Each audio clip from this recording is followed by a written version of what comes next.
40. Or listen on the Sactown Sports app. It's summertime and the living is easy. It's time for today's summer sermon. We're just going to have a chat, right, Drapes? Yeah, just a check-in, if you will. Visit. Yeah. With our outstanding guest, former NFL quarterback, DraftKings NFL analyst, Shaun King with us. How are you today, Shaun? How's the summer going so far? I'm in Vegas. It's hot, but I got to say one of the most underrated all-time great rappers in history, Trick Daddy. Shout out to it. A little Trick Daddy, a little take it to the house, Come on now. What's up, Shaun? How you doing, man? First of all, thanks for jumping on with us. I don't know where my co-host wants to go with this, but I'm going to start off with some 49ers talk. I'll get to my Philadelphia Eagles coming up in just a little bit. But Niners are coming off a 6-11 season. I'm looking at the easiest schedule in NFL history coming up. If you're a Niners fan, how bullish should you be on this team this year? Oh, interesting question. Let me break it. Let me break it down, though, and why it's interesting when you ask me. As a former player, I put no credence into strength of schedule. Reason being, the National Football League has perfected the parity model. All teams operate under the same budget constraints. So it's very difficult to gauge strength of schedule from one year to the next year. Example, for context, going into last year's season, if you had the on your schedule, that was considered probably a loss, yet they ended up being a 6-11 team. Mm-hmm. So it's very tough to gauge strength of schedule from year to year. Secondly, this is going to be a brand new 49ers team in a lot of ways. A lot of the familiar names, especially on the starting defense, have moved on. For the first time, it's probably going to be Brock Purdy's team, especially until Christian McCaffrey shows that he's 100% healthy and able to play, 17 games, which we probably won't know until the season starts. So it's a new look team, whereas Purdy probably was the caretaker before. At least as it looks on paper, he has to take that next step and become a guy that they can depend on to be one of the top 3-4 best players on the field each Sunday. That's Shaun King, former quarterback, of course, NFL analyst for DraftKings. Can you tell us, obviously, I'm sorry, what's the matter, Jay? Let me ask you, as far as shoot him a text, Jay. Shoot him a text. I wanted to ask you about Brock Purdy, quarterback to quarterback. We go around and around on Brock Purdy, but you haven't played the position at the highest level. How good is Brock Purdy in your eyes? I think we're going to find out. I think he's done an admirable job of what he's been asked to do thus far. Now, to whom much is given, much is required, right? So now he's not the 7th round selection that's on a bargain contract for the team. As he deserved, he's got a fair market value for a starting young quarterback in the National Football League. Now the pressure, the intensity to not just be average, but be above average and be above average on a consistent basis, we're going to see, can he meet that? I think he's a guy that plays the game with great anticipation. I think he's extremely accurate. I think he's a far better athlete than people give him credit for. I also think he's a little too aggressive at times. I think he puts the ball in harm's way more than he should. We'll see, can he take that next step? And nobody knows this because he's done enough for the people that believe he can do it, have factual evidence, and there are some question marks for the people that think he can't. So this is truly one of those situations where Brock Purdy is going to write his own script moving forward. Shaun King joining us. Hey, Shaun, sticking with the 49ers, when I look at some of the additions they made, whether it's through the draft, trade, how do you think what kind of impact will Robert Saleh have, though, on this team, bringing him back in the fold to man that defense? Well, I don't think it was a deficiency. I mean, when healthy, they had a top 4 or 5 defense in the National Football League. So I think the question is, can Robert Saleh sustain that level of success with a lot of new faces? The Niners' issues were really injury-based last year. They had a lot of guys banged up. 22 guys that they anticipated being their starters, offense and defense. I don't know if they played a game together with all 22. So the thing with Saleh will be, can he get a group of new faces, talented, but different faces to play at the same level of consistency that the group before him did? So I think that's the question. Mm-hmm. Shaun King, let me ask you this. I know that you've talked in the past about how some African-American quarterbacks haven't gotten opportunities when there's some good players been available, like Dante Culpepper, and they didn't get opportunities that perhaps other quarterbacks would have received. Can I ask you, how much progress has the NFL made in terms of opportunities for African-American quarterbacks, in your opinion? Well, I think it's a fair playing field now. Uh-huh. And anybody that says anything different is just, not being objective. Uh-huh. The NFL don't care what you look like in 2025 at quarterback. Mm-hmm. They just care whether or not you can play. Now, there will be some situations where the media still has some biases in how they cover your success and failure, but the media can't write you a check. So the 32 teams that can write checks, they don't care. I mean, they just want you to be somebody that can play, or if it's concerning the draft, somebody who can galvanize their fan base and help put butts in the seats. So I think it's a completely objective evaluation in 2025. And I think college football has forced the NFL's hand. Shaun King joining us. All right, Shaun, enough of talking about a 6-11 team. Let's talk about Super Bowl champions. Let's talk about some relevant champion level, caliber level teams. My Philadelphia Eagles. When you look at the landscape of the NFL, and I understand it's very difficult to do, it's hard to do, and they lost a couple of guys. I get that. Are they the favorites in your eyes, not Vegas eyes, in your eyes, to repeat as champs? And what's standing in their way, I guess, if not? Well, let me knock you off your high horse because everybody's 0-0 right now. Do it. Everybody's 0-0. Nobody's won or lost a game in 2025. I will give the Eagles organization credit. One of the things that doesn't get talked about enough is to lose Jonathan Gannon and Shane Steichen and then still maintain the same level of success. I know they had 1 year where they kind of stumbled their toe a little bit, but to lose both coordinators and ultimately 2 years after that win a championship, I mean, that says a lot about the organization. If you don't think so, then let's see what happens with Detroit over the next 2 years since they lost Aaron Glenn and Ben Johnson. Can they sustain it? So hat tip to the Eagles. I think where they've excelled has been in talent acquisition. For a team that has not been picking in the top half of the first round, they've consistently added not just starters, but above average starters to already talented rosters. So the GM, was it Howie Roseman still the GM down there? Yep. Yeah, Howie deserves a lot of credit for sustainability. They made the right decisions in free agency. They've had patience with Jalen Hurts. And even though he's still been inconsistent, that confidence internally produced what he showcased in the Super Bowl. So, they are one of the better organizations right now. I have to tip you, but listen, last year's Super Bowl is in last year. We're 0-0 now, so you got to do it again. Ancient history. Dude, I'm gonna milk this for a full calendar year, big fella. I'm gonna ride this high horse until somebody dethrones us.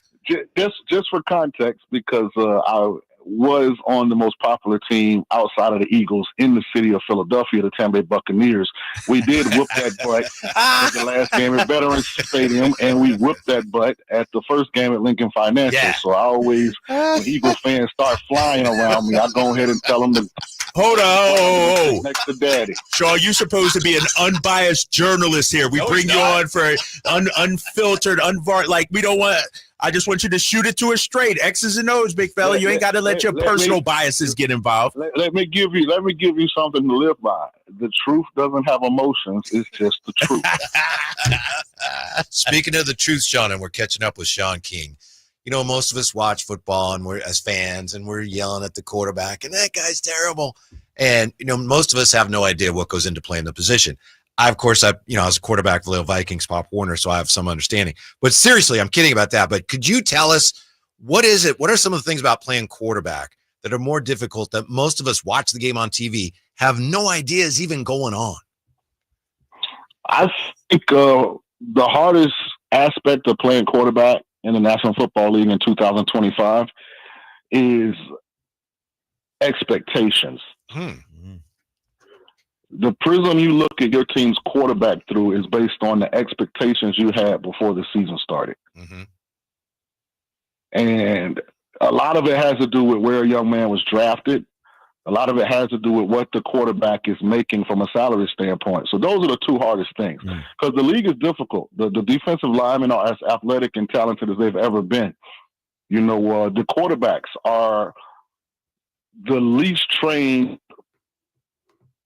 properly trained skill position in the game of football.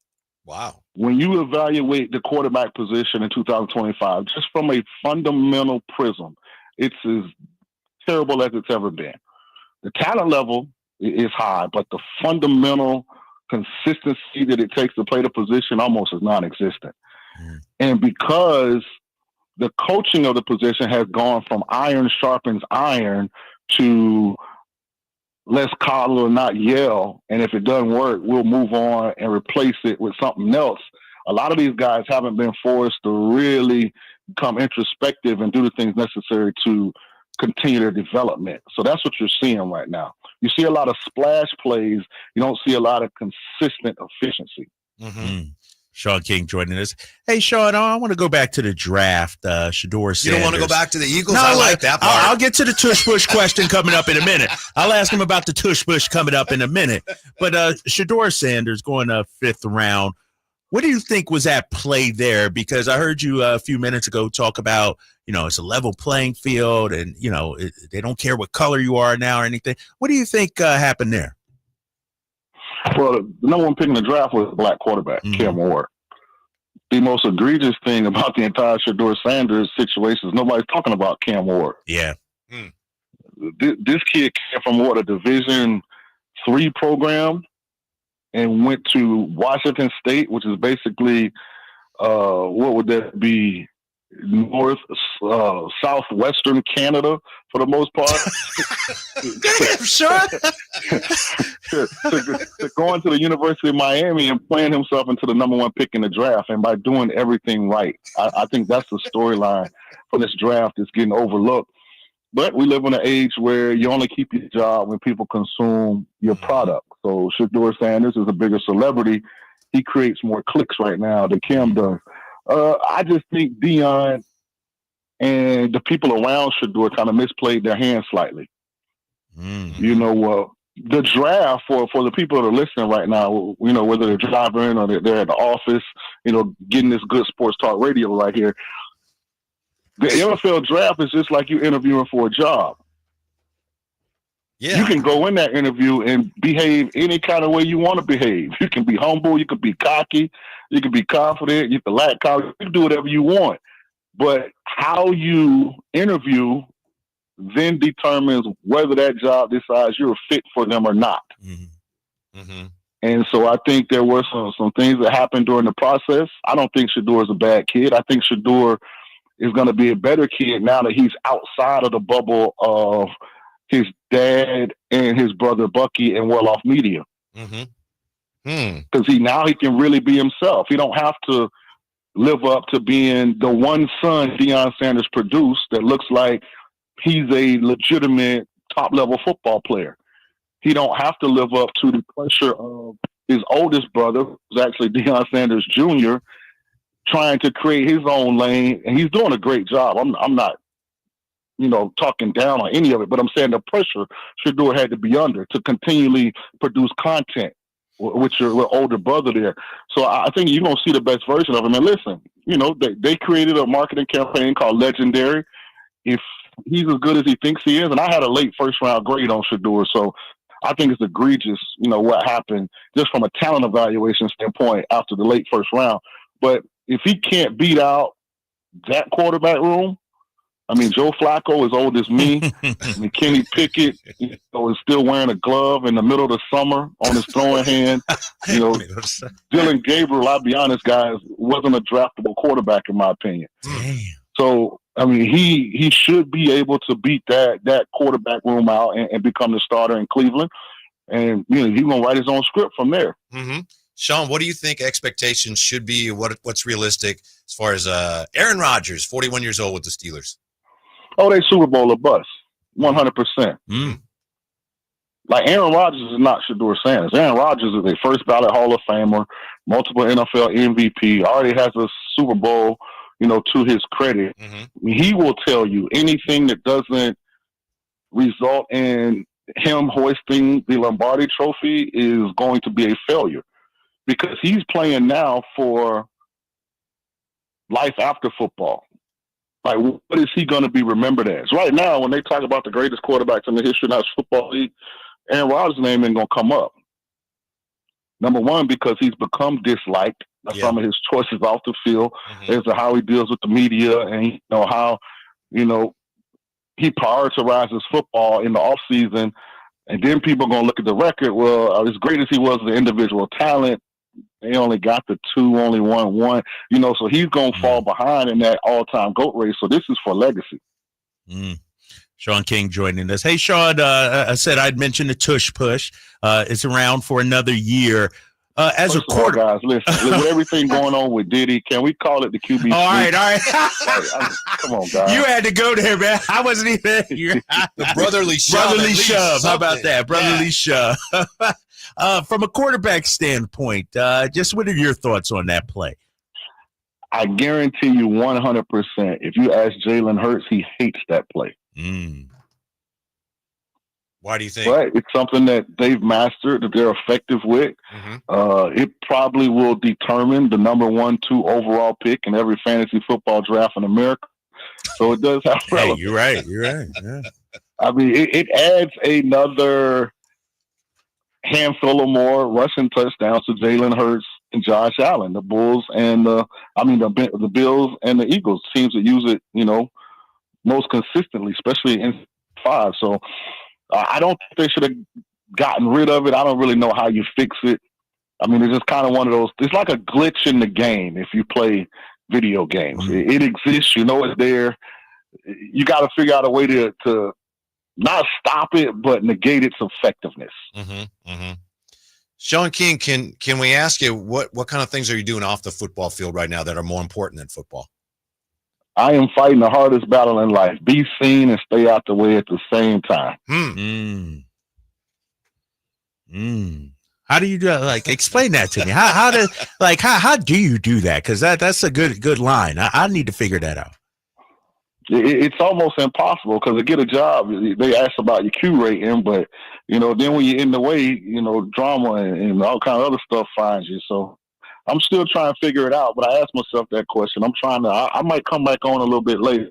Let me do this. Brock Purdy has a big game early in the year. You guys bring me back on, and maybe I have an answer for you then. Okay, we could do that. Shaun, let me ask you.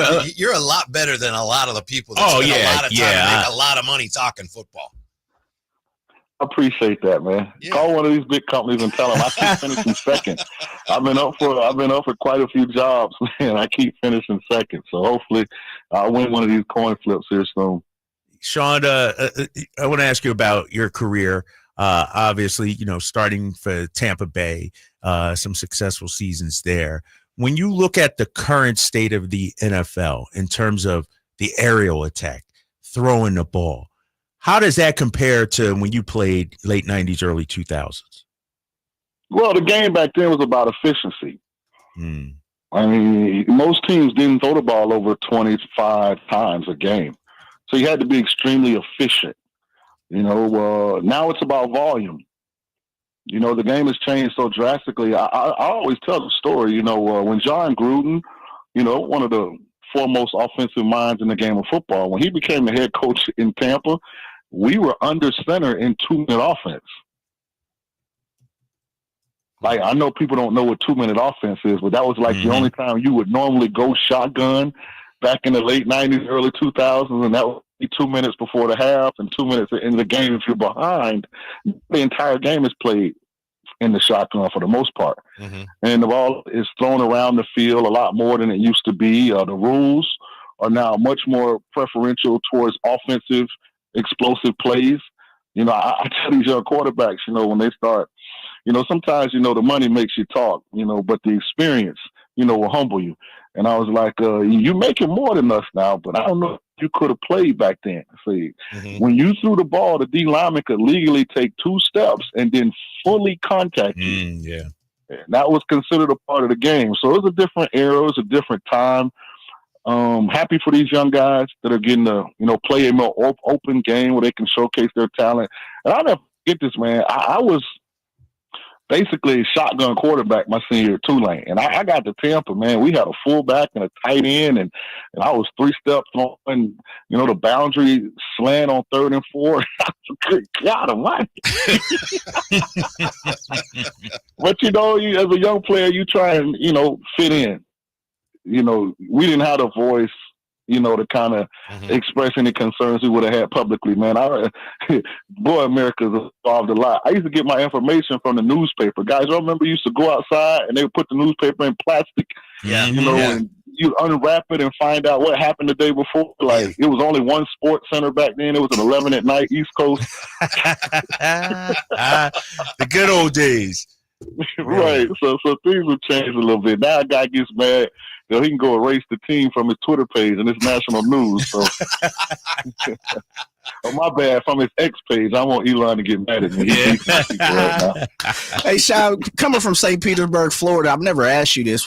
And I don't know the answer. Maybe it was your only offer, but I doubt it. What took you to Tulane versus staying in Florida, playing Florida State, Florida, Miami, those type of situation, and playing for Rich Rod? How was playing for Rich Rod?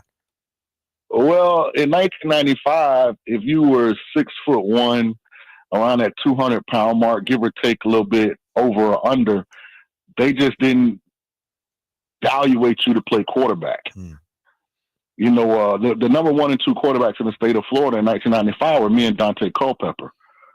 I went to Tulane. Culpepper went to UCF. Bobby Bowden and Steve Spurrier both offered me full scholarships. They sat on my couch and said it was to play safety. And I said, man, I ain't tackled nobody on an interception. What are y'all talking about? Like, I didn't play both ways in high school. I was just a quarterback, very good one if I may toot my own horn a little bit. But that's how far college football has come.